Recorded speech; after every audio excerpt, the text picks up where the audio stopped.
From Bay News 9, welcome to Political Connections.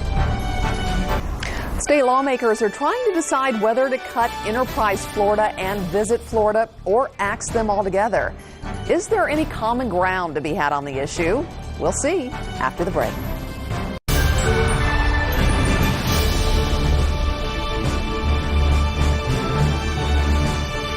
Thank you for joining us. I'm Gregory, and this is Common Ground. This week's topic, Enterprise Florida and Visit Florida. Guest on the show this week, we welcome back former State House Representative Ed Narain. Ed, good to see you again. Hi. Thanks for being here. You bet. And Alex Snitker. He is with the Liberty First Network. Alex, good to have you on the show. Thank you very much. Thank you. All right, we're going to set up the issue first. The fate of two public-private partnerships, Enterprise Florida and Visit Florida, now hang in the balance. State lawmakers have filed several pieces of legislation focused on the two. Some bills call for drastic cuts, while others would seek to get rid of them entirely. House Speaker Richard Corcoran says the two entities add up to corporate welfare, while Governor Rick Scott says Enterprise Florida and Visit Florida are critical to the state's economy. All right, so we're going to discuss this, see if we can find any common ground on it. I know you both have very different opinions, so we'll begin, Alex, with you. You are a libertarian, so I know you believe that less government is better. What do you think about Enterprise Florida and Visit Florida? Should the state be financing these two agencies? Well, the short answer would be no. I don't think that the state should be financing these two agencies. However, for different reasons, for different sections, because Enterprise Florida and Visit Florida do two different things entirely. Yes. When it comes to Visit Florida, there's been reports that have come out that you're not getting the bang for your buck that you think that you're getting, because the numbers that they're using are you're using all of the tourist numbers to claim the portion that is Visit Florida. And a lot of times they've spent more money in the past on tourism, and tourism has gone down. What does help tourism is if we have a stronger economy, which that has improved, lower gas prices, that brings more people down here, award-winning theme parks and award-winning beaches around the state. That's what brings people down here. It's not necessarily what Visit Florida does that brings people down here. And those other businesses are going to be out there, promoting Florida and promoting tourism to their areas. Now, Enterprise Florida is a completely different matter. Is that the Opaga report came out on this. Most of the money that is being spent is we're not getting the bang for our buck back on that either. And a lot of times they're giving money and they're picking the winners and losers, when in all reality, if the state legislature would focus on lowering the barriers of entry for businesses, lowering the regulatory burden on businesses, if we were doing those things and having the state legislature focus on those things, then you would have more people coming into the state.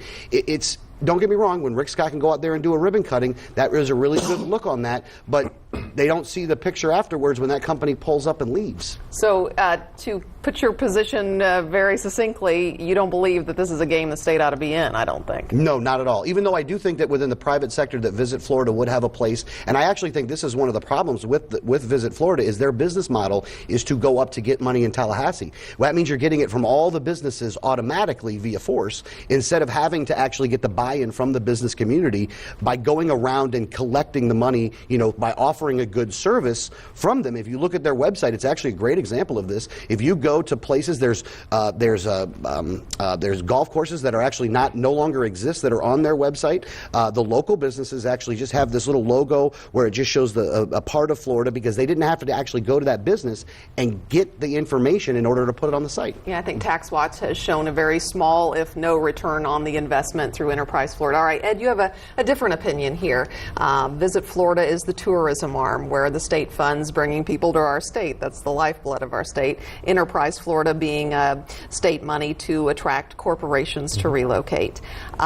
Do you think that the House leadership is wrong on this to abolish Enterprise Florida and drastically cut Visit Florida? Well, I think sometimes we have to look at whether or not we're throwing out the baby with the bathwater. There's no doubt that there's a need for reform with the Enterprise Florida and within Visit Florida. I think the governor himself has come out and said that. We're in a position now where we're just saying, let's eliminate the agency. And with Enterprise Florida, there's so much else that goes on with that. When you're talking about, for example, the Hillsborough Tampa Economic Development Corporation, 40% of their leads to bring jobs to the Bay Area are coming from the EFI program.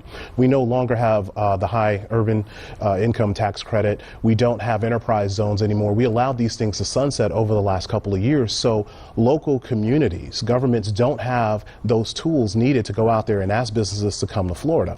It would be one thing if all the other states said, hey, we're going to get rid of our enterprise Florida type programs, and we'd be on a level playing field. But the fact of the matter is, we have states like Texas, for example, that they fund their Enterprise Florida program at, Enterprise Texas, I guess, $250 million. Now, I think that's a lot of money, but there's no reason to get rid of the agency completely. It does a lot of good. As far as Visit Florida is concerned, I mean, we've seen tourism grow since 2008. I mean, you've seen it grow from 83 million visitors to the state all the way up to 113 million. Records for the last several years. Right. And a lot of the smaller businesses, a lot of the smaller communities in the state, they don't have agencies in their backyard to help attract people to come and visit. So we're either depending on spring break, or we're saying as the weather gets bad in other places, people are going to come and visit Florida. I just don't think that's a smart strategy. Is there a need for reform? Yes, but to get rid of both agencies just doesn't make good sense. He does have a point about the other states. I mean, do you unilaterally disarm yourself if you say, okay, we're going to pull ourselves out of that game, and these companies that might want to relocate here, we're not going to incentivize you to come here, so you're going to go to a Texas or somewhere else?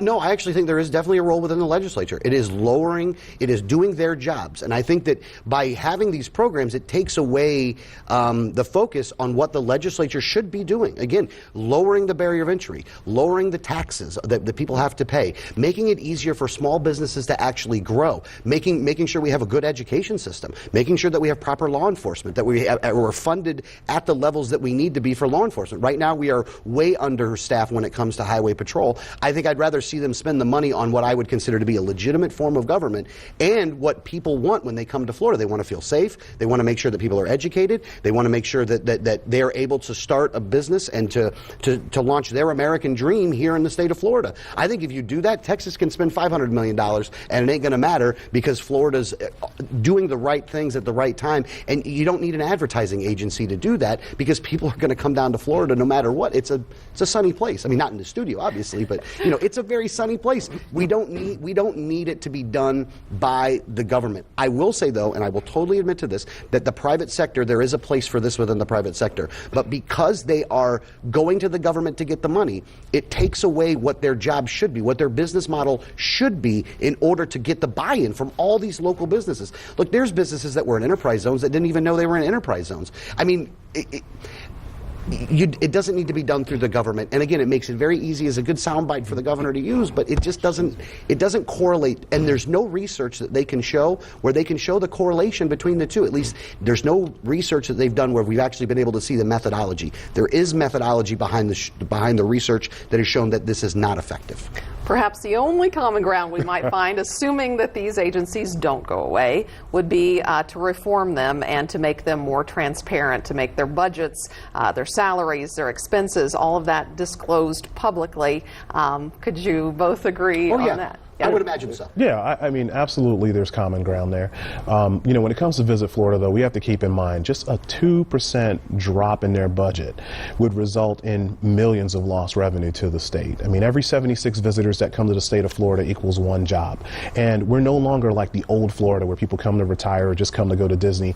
People want to actually live in Florida compared to like 25 years ago. So we have to have that mechanism to bring corporations, because there's this expansion, this, outward effect.